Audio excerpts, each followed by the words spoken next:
దేవుని పరిశుద్ధ నామానికి స్తోత్రాలు. ఈ రోజున మత్తయి సువార్త 12వ అధ్యాయము. ఈ అధ్యాయంలో 50 వచనాలున్నాయి. మొదటి వచనం, ఆ కాలమందు యేసు విశ్రాంతి దినమున పంట చేలలో పడి వెళ్ళుచుండగా ఆయన శిష్యులు ఆకలిగొని వెన్నులు త్రుంచి తినసాగిరి. రెండవ వచనం, పరిసయ్యులది చూచి, ఇదిగో విశ్రాంతి దినమున చేయకూడనిది నీ శిష్యులు చేయుచున్నారని ఆయనతో చెప్పగా. మూడవ వచనం, ఆయన వారితో ఇట్లనెను, తానును తనతో కూడా నున్నవారును ఆకలిగొని ఉండగా దావీదు చేసిన దాని గూర్చి మీరు చదువలేదా? నాలుగవ వచనం, అతడు దేవుని మందిరములో ప్రవేశించి యాజకులే తప్ప తానైనను తనతో కూడా ఉన్నవారైనను తినకూడని సముఖపు రొట్టెలు తినెను. ఐదవ వచనం, మరియు యాజకులు విశ్రాంతి దినమున దేవాలయములో విశ్రాంతి దినమును ఉల్లంఘించియు నిర్దోషులయ్యున్నారని మీరు ధర్మశాస్త్రమందు చదవలేదా? ఆరవ వచనం, దేవాలయము కంటే గొప్పవాడిక్కడనున్నాడని మీతో చెప్పుచున్నాను. ఏడవ వచనం, మరియు కనికరమునే కోరుచున్నాను గాని బలిని నేను కోరను అను వాక్య భావము మీకు తెలిసి ఉంటే నిర్దోషులను దోషులని తీర్పు తీర్చకపోదురు. ఎనిమిదవ వచనం, కాగా మనుష్య కుమారుడు విశ్రాంతి దినమునకు ప్రభువయ్యున్నాడనెను. తొమ్మిదవ వచనం, ఆయన అక్కడ నుండి వెళ్లి వారి సమాజ మందిరములో ప్రవేశించినప్పుడు ఇదిగో ఊచ చెయ్యి గలవాడొకడు కనబడెను.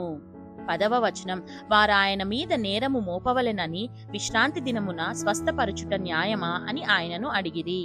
11వ వచనం, అందుకాయన, మీలో ఏ మనుషునికైనను నొక గొర్రెయుండి అది విశ్రాంతి దినమున గుంటలో పడిన ఎడల దాని పట్టుకొని పైకి తీయడా? 12వ వచనం, గొర్రె కంటే మనుషుడెంతో శ్రేష్ఠుడు కాబట్టి విశ్రాంతి దినమున మేలు చేయుట ధర్మమే అని చెప్పి. 13వ వచనం, ఆ మనుషునితో నీ చెయ్యి చాపుమనెను. వాడు చెయ్యి చాపగా రెండవ దాని వలె అది బాగుపడెను. 14వ వచనం, అంతటా పరిసయ్యులు వెలుపలికి పోయి ఆయనను ఎలాగు సంహరించుదుమా అని ఆయనకు విరోధముగా ఆలోచన చేసిరి. 15వ వచనం, యేసు ఆ సంగతి తెలుసుకొని అచ్చట నుండి వెళ్లిపోయెను. బహుజనులు ఆయనను వెంబడింపగా. 16వ వచనం, ఆయన వారినందరినీ స్వస్థపరిచి తన్ను ప్రసిద్ధి చేయవద్దని వారికి ఆజ్ఞాపించెను. 17వ వచనం, ప్రవక్త అయిన యెషయా ద్వారా చెప్పినది నెరవేరునట్లు అలాగూ జరిగెను. అదేమనగా. 18వ వచనం, ఇదిగో ఈయన నా సేవకుడు, ఈయనను నేను ఏర్పరచుకొంటిని, ఈయన నా ప్రాణమునకిష్టుడైన నా ప్రియుడు, ఈయన మీద నా ఆత్మనుంచెదను, ఈయన అన్యజనులకు న్యాయవిధిని ప్రచురము చేయును. 19వ వచనం, ఈయన జగడమాడడు, కేకలు వేయడు, వీధులలో ఈయన శబ్దం ఎవనికిని వినబడదు. 20వ వచనం, విజయమొందుటకు న్యాయవిధిని ప్రబలము చేయు వరకు ఈయన నలిగిన రెల్లును విరువడు, మకమకలాడుచున్న అవిసెనారను ఆర్పడు. 21వ వచనం, ఈయన నామమందు అన్యజనులు నిరీక్షించెదరు అనునదే. 22వ వచనం, అప్పుడు దయ్యము పట్టిన గ్రుడ్డివాడును మూగవాడునైన ఒకడు ఆయన యొద్దకు తేబడెను. ఆయన వానిని స్వస్థపరచినందున ఆ మూగవాడు మాటలాడు శక్తియు చూపును గలవాడాయెను. 23వ వచనం, అందుకు ప్రజలందరూ విస్మయమొంది ఈయన దావీదు కుమారుడు కాడా అని చెప్పుకొనుచుండిరి. 24వ వచనం, పరిసయ్యులు ఆ మాట విని వీడు దయ్యములకు అధిపతి అయిన బయల్జేబూబు వలననే దయ్యములను వెళ్ళగొట్టుచున్నాడు గాని మరి ఒకలి వలన కాదనిరి. 25వ వచనం, ఆయన వారి తలంపులనెరిగి వారితో ఇట్లనెను, తనకు తానే విరోధముగా వేరుపడిన ప్రతి రాజ్యము పాడైపోవును, తనకు తానే విరోధముగా వేరుపడిన ఏ పట్టణమైనను ఏ ఇల్లైనను నిలువదు.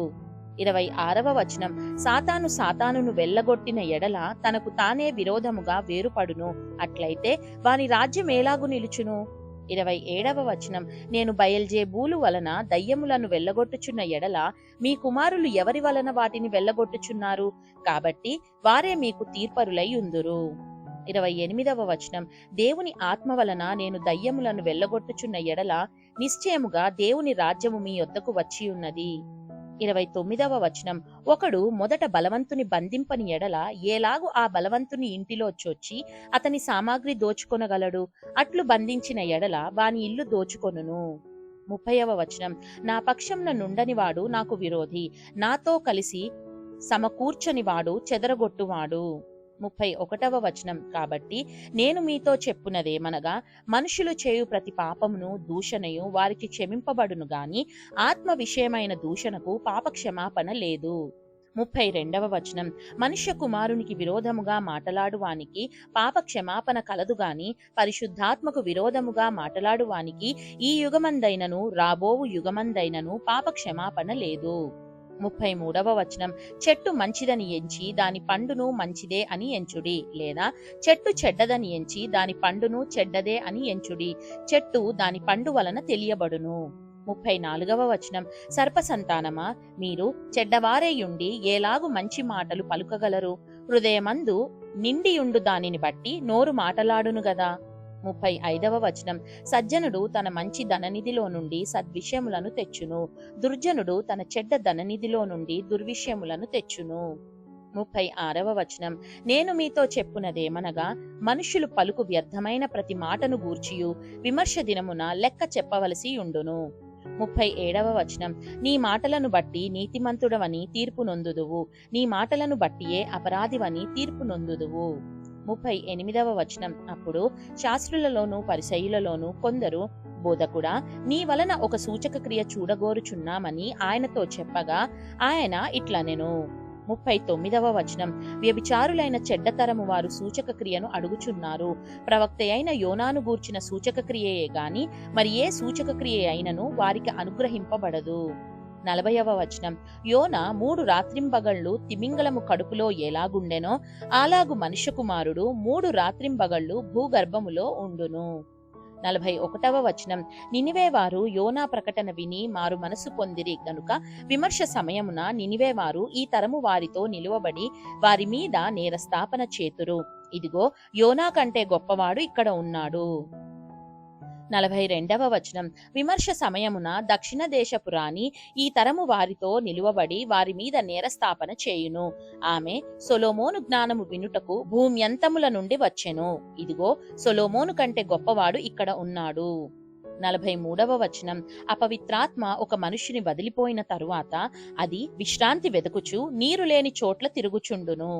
44వ వచనం, విశ్రాంతి దొరకనందున నేను వదిలి వచ్చిన నా ఇంటికి తిరిగి వెళ్ళుదుననుకొని వచ్చి ఆ ఇంట ఎవరునూ లేక అది ఊడ్చి అమర్చియుండుట చూచి వెళ్లి తనకంటే చెడ్డవైన మరి 7 దయ్యములను వెంటబెట్టుకొని వచ్చును, అవి దానిలో ప్రవేశించి అక్కడనే కాపురముండును.